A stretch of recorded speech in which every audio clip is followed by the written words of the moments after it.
Hello everyone, welcome to the talk. Very excited to be here. I came all the way from India to deliver this talk. First time talking in a conference as well, so very excited for this. So I'll be sharing some of the journey of what we did in my company. It's basically using LLMs to analyze reviews, reviews as in e-commerce product reviews from the marketplaces like Amazon, Walmart, and Shopify, all those kind of reviews, right?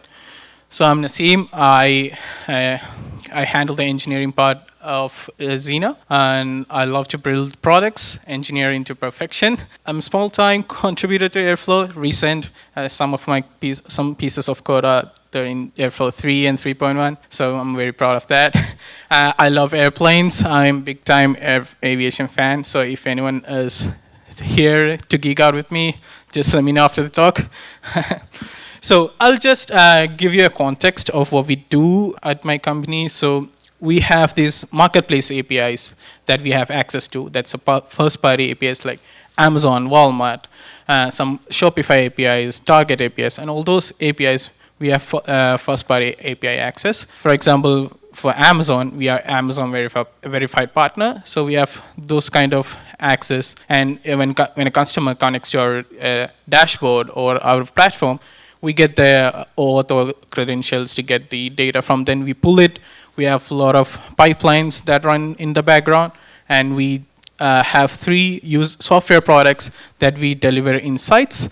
And then we have internal tooling we use for it, internal reports and stuff like that. And we have some enterprise services, and that's one of the things we are talking about today, the shopper preference report. So we pull in some public web data to analyze the data. So it all started with a long-term enterprise customer asking us to whether we should push this new product to the existing market.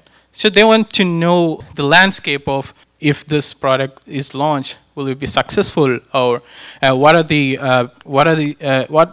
do shoppers truly value across marketplaces? What are the key risks and success factors that should be planned for? And all those questions, we needed deep research, and not at the surface level, but deep analysis into the text that we pull in from the internet. And that's why we planned for this. It's like market research. So we identify the best-selling products of that categories, and then analyze key features and quality of all these products, map the direct competitors for this said enterprise customer. Then we collect the user reviews, and we analyze it and generate a PDF report. That's what we started out. Then eventually things got into like market research tool as well. I'll show you the screenshots in the end. But the workflow was we had multiple data analysts. So we were a small team of 3 engineers, and we have multiple data analysts, 110 in quantity, and they manually copy-pasted the reviews from the Amazon and manually grouping them together, the insights, and building the final PDF. That's what the workflow looked like, pretty manual, and it's time intensive. It took weeks of manual work. It was error prone, a heavy human involvement. So it was not good to scale because we had a lot of report requirements. We can't just hire 100 people in a day, right? So that's not possible, right? So well, as engineers, what we always try to do is like automate this and save a lot of time, right? So that's what we try to do. We overcome these challenges by automating the processes into Airflow DAGs, into pipeline. We use some of the foundational models like OpenAI and Gemini, and we generated the PDF out of it. So the challenges we came through is like text mining. Text is string of text. It's not structured, right? So we have to pull structured data out of it, right? And lack of structure, what I mean by that is like not everyone writes review in the same format, right? So some will write in very big paragraphs, some will write in very small, and it's very hard to understand the context as well because category to category changes, right? And all these key sentiments, normally when we analyze reviews, anything about 3 is positive, right? But in the positive reviews itself, we see negative sentiments also. I like this product, but I wish it was less expensive. So that's a negative sentiment that we miss out, right? So all these kind of challenges being there, and we talked with the data analyst team, and they said that this is all they do first. So we have summarization. They look at the aspect-based sentiment analysis. I'll talk about that later. Use cases, what this product is used for through the reviews. So when someone says like, I use this laptop for my school, which means it's a student, right? So those kind of use cases we can pull out from that.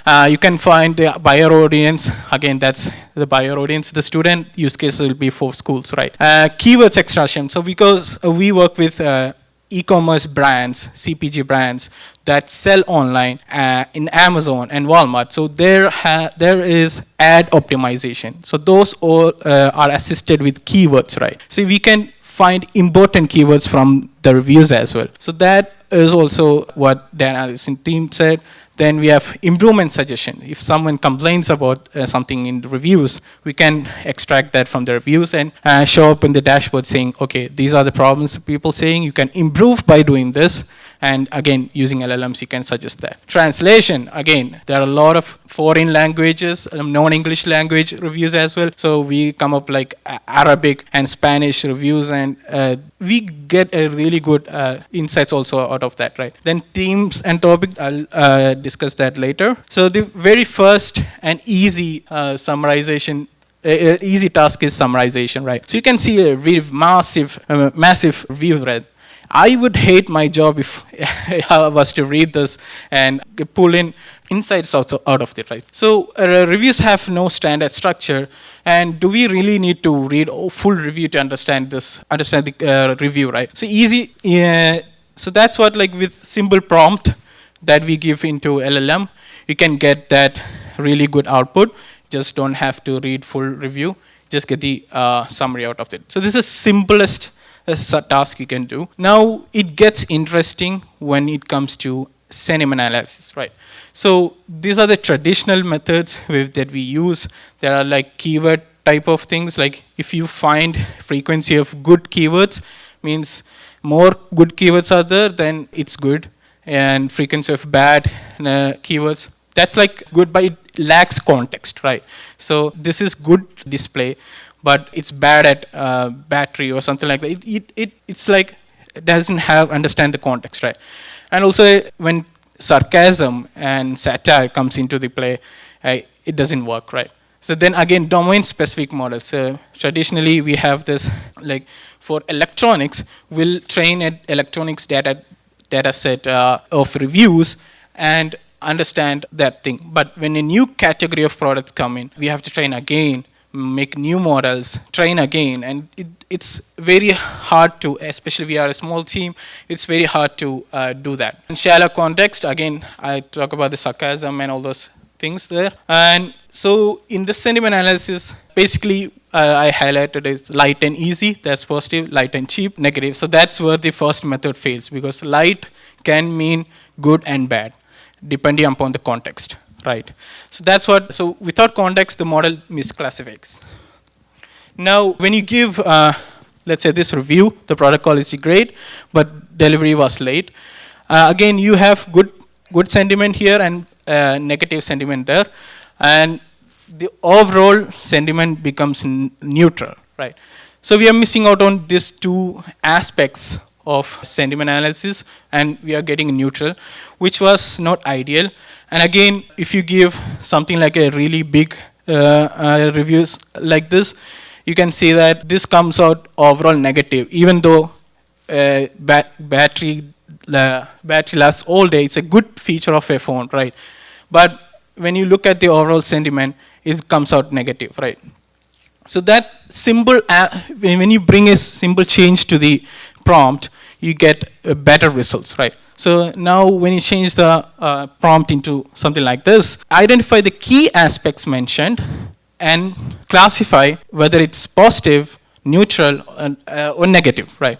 So when you put some product, same review there, you get this output, right? So you have camera quality, it's good, battery is good, screen durability, negative, charge reliability, negative. So now we are getting somewhere structured, which was like very unstructured data, which is strings of text. Now we are getting somewhere, right? So this challenge is that we, again, when we give to LLM, we get it as, again, strings of text, right? So that's where we thought about, like, we'll structure into JSON, command the LLMs to give us JSON output, right? So why JSON? Like, it's structured and flexible. It's web native, so if you were to make dashboards out of it, it's good, it's easy. It supports nesting, so it's extendable like that. And if you had a new type of analysis to be injected in this, just add a prompt and add a new key inside of that JSON, then you can extend that JSON without breaking the existing analysis. So when you model the JSON, we had few consideration, UI UX, because we eventually thought that, okay, let's make an interactive dashboard out of this as well. I'll show some screenshots in the end. And handling multiple languages. Let's say if we see a non-English review, how do we handle that? Let's say it should be context aware, SQL query friendly. I'll talk into that later. Then again, supports nested structures and extendable, because we can extend it with new case, right? So when you adjust that, we give the model that to structure it out into this format. So you can see this positive sentiment key here, and we ask the LLM to review this, and in the specific output here, and you can see the output on the right side where it says the comfort and the specific comment. And why we do this is, like, if someone we can group this aspect across, let's say this is for one review, right? Imagine you have millions of reviews. So how many reviews said aspect of comfort, and what's the exact comment out of that review said that? We can analyze it. We can run queries on top of this to analyze this, right? And you can look at the sentiment score to get an idea how good this, how the sentiment is there. So you can do the same thing for the negative sentiment. So you get two keys out of it: positive sentiment, negative sentiment. Now the same prompt when you give for that is Spanish. So Spanish review there, you see that exact comment comes up like that. But when you analyze, if you're not a Spanish person, you're analyzing through reviews, you don't understand things, right? And sometimes aspect also comes in Spanish as well.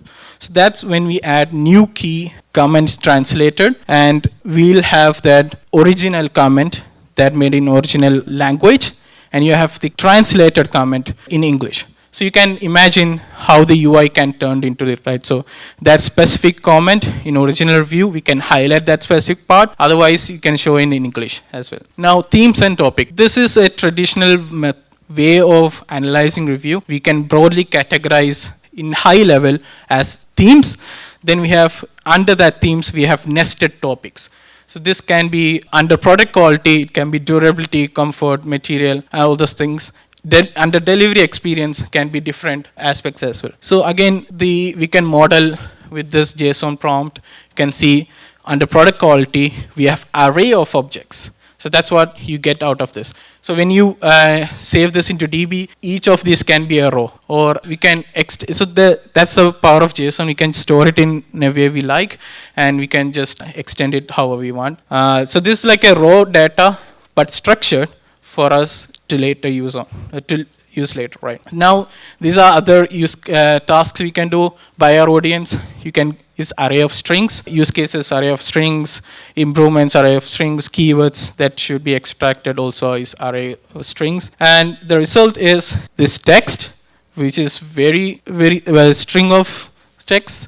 Then you have the really good structured JSON, right? Now what we can do is we can orchestrate with this. What we did was we orchestrated this pipeline with Airflow. We store that data into Postgres. We run some SQL queries, and we have this interactive dashboard, and we also have this generated PDF in the end when the DAG finishes. So this took weeks if you did manual. Now it's under 10 minutes. So that's the impact we can do from this. Now, entity relationship modeling, again, just in the UI, you can add platforms, let's say Amazon, then you can paste the link, so that goes into the marketplaces table, and product listings is the products table, and each product is linked into a reviews table. So each review will have unique ID, and the cool part of this is that when you run queries on this thing, what you have is like, you can group by aspect. So this is, when you look at the screenshot there, you can see overall quality, you have 600 mentions. And the exact comments that said, and when you hover on that, we can show the actual review on there, right? So you made this with thousands of reviews across competitors, across different categories, and you get a basic idea of how a category of product is there. Yeah, and these are the summary positive sentiments. When you hover on it, it highlights for us. So that's what the exact comment we took out from. And keywords, buyer audience, use case. Now it's easier for data analysts to go through this and make the PDF. Also, we also generate this in the end as well. So the DAG, we have all these tasks. It's very long DAG, but very simple. We have to generate a session in the first to put in the DB, a unique ID, and we use XComs to pass out the ID so that database knows that this is the review that falls under this product. Again, XComs. The cool part of XComs is you can return data, but again, XComs are very powerful, but you should use it wisely, because you shouldn't put all your data into XComs. You just have to put the metadata. So in this case, when we crawl the web page, this HTML page is in S3 or GCS, and we have the session ID that can be referenced. So the next part of the review process, is the review process task, and that is mapped task, right? So we have 14 pages. We have 14 review parser tasks. So this review parser task will parse the reviews from the HTML pages and save into the DB. Again, you can see the return value of that crawler, and you get these HTML pages, and you have 14 map tasks out there, and each parser task will save the collected reviews into DB with these saved review IDs, right? The next task is we have to aggregate all these review IDs. So we map the task, and each task has array of IDs, right? So we have to combine that. So let's say 14 pages is around like 123 reviews. So we have this map task of analysis task, and each analysis task runs this specific prompt we discussed. The prompt I showed was very short, but in practice it's very big prompt, and each prompt will be run against it parallelly. We control the concurrency based on the OpenAI limits, Gemini limits. You can do that, but essentially what we do is like run in parallel, and after that we have clean task. Again, it's grouped. We get the product ID, and we have this simple thing called RAG ingestion pipeline. It's a different DAG, and what it does is like gets all these reviews, chunk it, and we put into the vector database. And now we have a chatbot that you can chat with. It's like you're talking to your own customer, and we have that UI on the right side where you can ask specific questions, and their specific reviews will be built out, and you can ask questions of it. And so we see customers asking questions like, we have this baby wipes thing. So the question was like, do the baby skin has like a rash when they use this? So that's specific comment, and you can't go through all the reviews and find it right. Now you have very easy, and it gives you, LLM gives you a better context out of it. Now the architecture kind of thing here. So we have the front end, so you can put product links. So user inserts a product link, it goes to the backend. The backend will trigger the DAG in the Airflow, and the DAG trigger will have the DAG conf, and a DAG conf, and that Airflow REST API will trigger the DAG, and we send the ETA status to the backend, and the DAG itself will send events to the front end as well. So that is orchestrated by this SSE. It's called server-side events. So when you use ChatGPT, you see the streams of text comes in, right? That's it comes under SSE, similar to WebSockets. So we use on success callback to send the ETA. We calculate the ETA here and send to the front end. And again, it doesn't work every time. It works after a task is finished and we send the latest ETI. In the front end, how it looks like it's a down counter, and it feels real time. Again, this is the SSE event. So let's say you can see the real time collection is progress is the ETA, and the collected reviews as it comes, and this is the DAG sending out the real time information. And after this, each step of the DAG is a task. So right, so the impact, we collected 2.3 million of reviews. We generate around like 2,500 reports. The impact is 2 to 3 weeks per report into 10 minutes. Yeah, so I'm excited for the new features of Airflow 3. We'll soon migrate to Airflow 3. I'm excited for this human in the loop workflows.